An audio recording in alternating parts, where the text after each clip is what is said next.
当然，千元界的底蕴不断的提升，并没有引来大元界和古霸界的入侵，反而这三大界开始了修炼资源上、丹药商贸上以及诸多方面上的合作。主要原因是因为大元界的守护者郭元峰以及古霸界守护者古霸威与萧炎之间关系匪浅。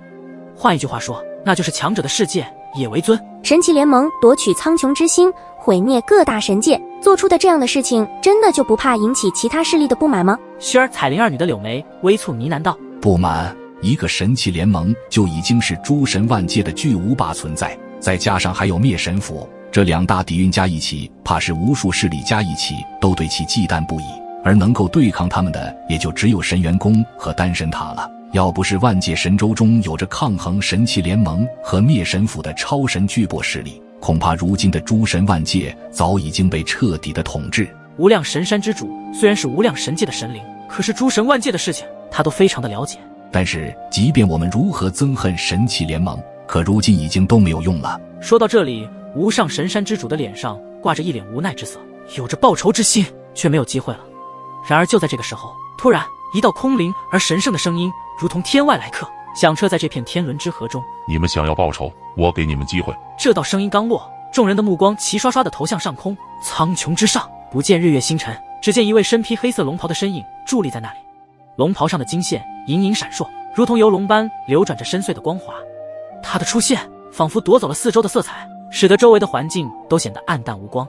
那人身上的龙袍随风轻轻摆动，却没有发出一丝声响，给人一种深不可测的感觉。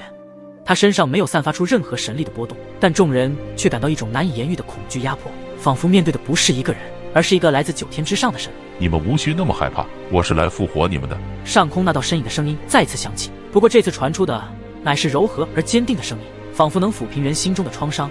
此时，原本众人还在交谈的话语立马停止，周围的氛围陷入了安静，他们甚至可以听见自己紧张的心跳声和急促的呼吸声。天伦之河中弥漫着神圣而庄严的气息，众人静静地望着他，没有人敢轻举妄动，生怕打破这份宁静。虽然他们没有说话，但他们的眼神中流露出一丝丝希望。刚刚这道身影说是来复活他们的，心中竟是燃起了一丝希望，这位神秘人物能够实现他的承诺，给予他们复仇的机会，让他们重获新生。见众人依旧愣在原地没有说话，通天司神则是一笑，整个表情都变得十分的柔和，然后接着开口道：我乃神冥界之王通天司神，想必之前萧炎他与你们说过一些事情了。神冥界之王通天司神。闻言，众人纷纷震惊无比，原来这位就是之前萧炎与他们精神沟通过的那位来复活他们的通天司神，神冥界的王。拜见神冥界之王通天司神大人。在知晓了对方的身份之后，无上神山之主药老圣龙等人纷纷跪拜而下，并且无比恭敬道：你们无需跪拜，都起来吧。通天司神微笑道：这里乃是我的天伦之河，今日将你们的魂魄带到这里，就是为了复活你们，完成萧炎那小家伙心中的心愿。待他成功出关后，看到你们复活，想必一定会非常的惊喜万分。萧炎哥哥说的果然是真的，薰儿和彩铃姐终于可以再次见到你了。薰儿那倾国倾城的脸上带着久违的笑容，听到自己和大家都可以复活之后，心中那绝对是忍不住的激动与开心。一旁的彩铃虽然没有说话，但那一份激动的热泪早已经在她那妖艳的美眸中打转。终于可以见到爹爹了，太开心了。虽然潇潇和萧凌已经长大成人，但他们儿时的稚嫩之色并没有消失。当然，这一份稚嫩之色只有在萧炎面前才会见到。萧炎子，为师的好徒儿。药老和玄一相互看了一眼，可以看出彼此的眼中是有多么渴望复活。毕竟他与自己这位老伴还没有结婚，婚礼还没有举行，这也是药老的心愿。如今得以复活的机会，他一定要风风光光地迎娶这位老伴。萧炎兄弟果真厉害，让我都看不透了，竟然连神冥界的王都能够说服将他们复活，这等不敢相信的事情。圣龙在其一旁依旧难以相信这事情是真的，还时不时地捏了捏自己的脸颊，然而却发现自己的魂魄状态直接是摸了个空。无上神山之主的脸色上更是充满着生机之色，因为他看到了复活的希望之光。神冥界的王如果出手，必定能够将他们复活，并且凝聚出新肉身，届时就能够杀上神奇联盟，为无数无量神界以及万兽神界的神灵报仇。不过复活你们需要一些时间，毕竟你们乃是已死之人，一般按照神冥界的秩序，你们应该入轮回银河中转世。但为了感谢萧炎之前为神冥界化解了一场灾难，我这一次破例了，并且在复活期间，你们的魂魄将会在这片的天伦之河洗礼。只要你们在天伦之河中坚持下来，你们不仅可以复活，而所凝聚出的新肉身也会更加的强大。天赋好的话，甚至在复活后，实力也会有着一次新的突破。萧炎竟然还为神冥界化解了一次灾难，还真是不停的让人感到绝对的吃惊啊！众人纷纷惊奇片刻后，一想到是萧炎，那么就觉得事情再正常不过了。他不就是一直带给大家难以想象的惊喜吗？其中特别是无量神山之主和圣龙二人，他们在震惊了萧炎的事迹后，又想起了刚刚通天司神所说的话，复活之后还能够提升突破自身的实力，这对于一位半道神以及五重天卫神的他们来说，简直就是重磅好消息。特别是无量神山之主，他之前已经踏入半道神的领域，但仅仅只是初阶，想要再次突破中阶，没有对自己修炼之道的更深领悟以及机缘的话，根本无法突破。就算是过去了千年万年的时间，也还是停滞不前。所以再一听到了能够有着突破的机会，无量神山之主和圣龙二人才会显得非常的激动。因为寻常的五重天卫神想要突破到六重天卫神也是非常困难的事情，不仅要神元、支气磅礴的资源，更是要对自己的天赋展现。那么接下来我便将你们的魂魄注入我的通天道法，届时你们所看到的、所领悟到的，都是会成为你们日后提升实力的机缘。萧炎，我们就要复活了，期待我们见面的那一天。薛儿、彩铃几人缓缓地闭上眼睛，然后聆听着自己心中的那一份期许。通天司神身姿挺拔，面对浩瀚的天伦之河，他缓缓张开了双臂，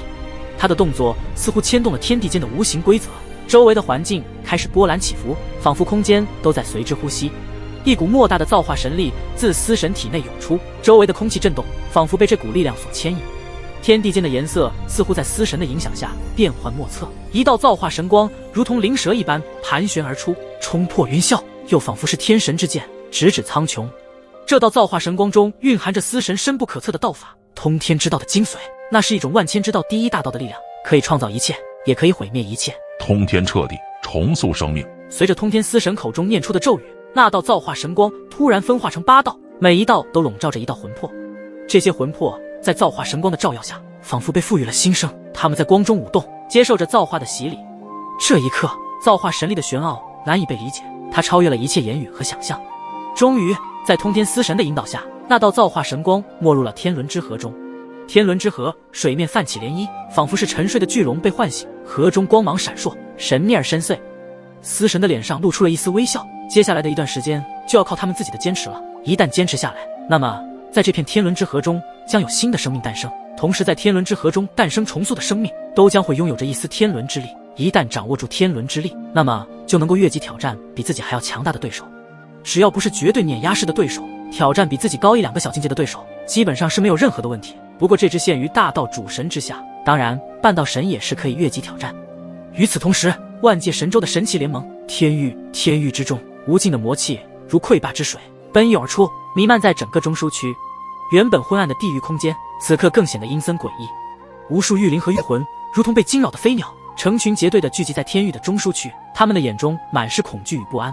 魔云如厚重的帷幕，遮蔽了天日，将这片天地染上了一层深邃的暗黑之色，其内仿佛蕴藏着不可名状的力量，不断吞噬着一切可触之物，将它们转化为触目惊心的魔之物质。而且整个天域的中枢区弥漫着令人窒息的压迫感，仿佛即将有什么无法预料的事件发生一般。就在这混乱的时刻，10道身影如同划破黑暗的利剑，从四面八方汇聚而来。他们身披龙袍，步伐沉稳，每一步落下都似乎能够引动天地中的能量。